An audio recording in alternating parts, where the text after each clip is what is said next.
First of all, just about the Fed, whether it's being politicized and whether that's a concern to markets. What do you say, Terry? Yeah, so I would agree with you that presidents have always appointed these nominees. And so it's always been a political process. I don't think it's new, but I would agree with a statement that it's being a lot more obvious to the public. And I actually think it's kind of funny, actually, that Herman Cain and Steve Moore and even Larry Kudlow are kind of like the mod squad now, the hipsters that are juicing the economy potentially or dooming us to an inflationary environment. So we'll see what happens. I think they could probably get affirmed, but they won't be politicized. I hope. That's what I hope. Keith, your thoughts? Well, I think just the way in which President Trump has brought the Fed into the conversation and his views on what they're doing right or wrong makes this more political almost by definition. Chances are they'll go through. I don't have an opinion on the two as to whether they'll be good Fed chairs or not, but I mean, I think they're, time will tell. Are there equivalencies, meaning in terms of people who have been nominated historically, that you'd look at and go, okay, that's kind of like a Stephen Moore at the time or Herman Cain at the time, or are these such outliers? Not necessarily equivalencies, but I do think that the Fed takes their mandate to be neutral to the political spectrum very seriously, and I do think that their goal is to do the right thing. And depending on what their point of view is, I think that lens can color what they end up doing. And I do think it's worth pausing. We had 4 rate hikes last year that flattened the yield curve pretty substantially, and I think it's time for things to catch up a little bit. And so I think a pause is necessary, but I think a cut is absolutely absurd. Got to say, I'm a little more worried than both of our guests here because a couple things.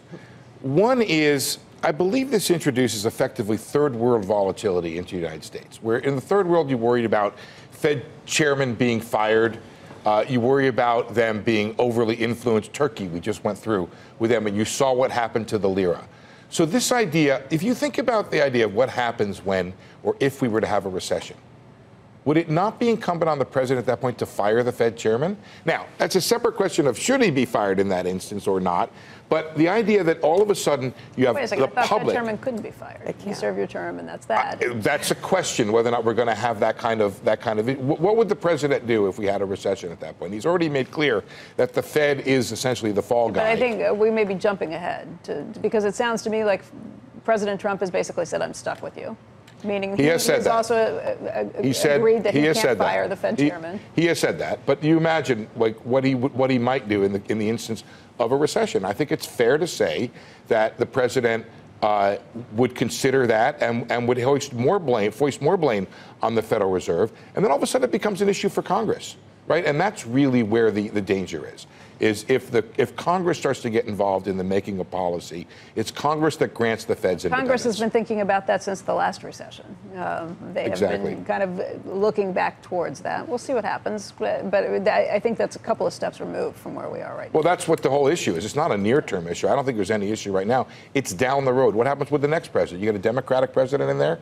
Should they be criticizing the Fed? Still pretty funny, though. It's like, if Congress gets involved, oh my God, don't ever give them any policy. I mean, isn't that what they sort of do?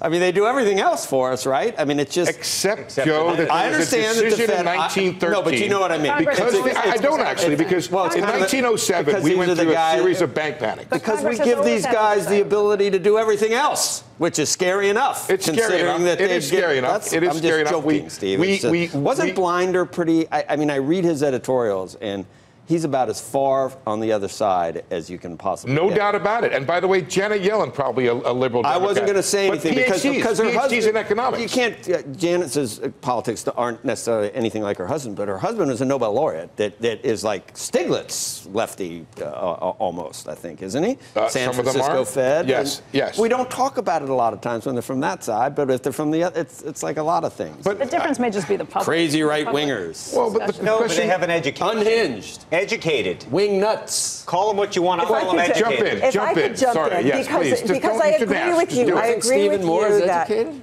that you don't like his policy. Steve Moore's a smart guy. There's no doubt. They're all smart guys. They're all smart guys, and some have PhDs and some don't. And if I could jump in, I don't think that the president will fire anyone at the Fed, although he's absolutely introduced volatility to this conversation, but don't you think he's introduced volatility across the board? Yeah, I mean, it's not just on the Fed, it's on the markets trade, in general. It's on trade, it's on the markets, it's on the Fed. So I think that it's like strap on your seatbelt kind of volatility that's going on right now in general. That was exactly my point, is third world volatility. And by the way, another point of this is to introduce the politicization that's already overcome the Supreme Court into the Federal Reserve. The question I don't quite understand is where is the dogma on this? I don't quite understand if you're conservative, what you want from the Federal Reserve. Is it consistent across political, over the course of who's in charge of the White House? QE went from toxic to now we're all in favor of it. About it again. And low rates. We were worried about all the excesses in the market from low rates. Right. Keith, let me ask you this. Sure. Just in terms of where we are in the cycle, because there is all this conversation about late cycle. You think we're in a new mini cycle, which gets us back to what's going to happen with all of this, too. Where do you think we stand in that cycle? What's happening? Well, we believe that when the Fed came out and said we are now going to listen to the markets, and they basically allowed us to reset. I think we were very close at that point after a 25 basis point hike in December with the belief that we'd get 3 more in 2019. At the same time, we're getting balance sheet normalization. It felt to us like the risk of a recession had gone way up. Once the Fed did its pivot, and it was a 180-degree pivot, we think that really kind of reset where we were. And we think right now we can see a run that can go on for a considerable period of time because inflation will remain low. We don't think you're going to see any rate hikes this year. In fact, some think you may see a rate cut. Time will tell. But we think as a result, the cycle clearly extends probably into 2020 at least. And I think that's a pretty good environment for equities in the markets. All right, Keith and Terri, I want to thank you both for coming in. I just want to make one very quick point, which is the idea. Me a while ago, I know. But go ahead. Can we hold the Fed accountable, like as Luskin suggests, without politicizing the process? I think that is something worth thinking about. My guess would be no, based on what I've seen the last 10 years. Very skeptical. No, look, I think the Fed has been politicized for a while. But I think Congress is always going to be politicized, and it's Congress's job to hold the Fed accountable. And anything the president says is political by definition. Right. I think it's very difficult. Give up on that. Well, I think it's very difficult to make an apolitical statement when you're going to have political bodies being the ones that are the checks and balances. I mean, Herman Cain, okay, so he was a business guy, Godfather Pizza. Yeah. He was at the Kansas City Fed for, 3, 4, 5 years, vice chairman. I know, not maybe. But I mean, is it purely academics that always make the best Fed chief, or someone who ran a business might? It's the other. No, I know. They're You see how we the automatically politics on the chest, not on the sleeve. Okay,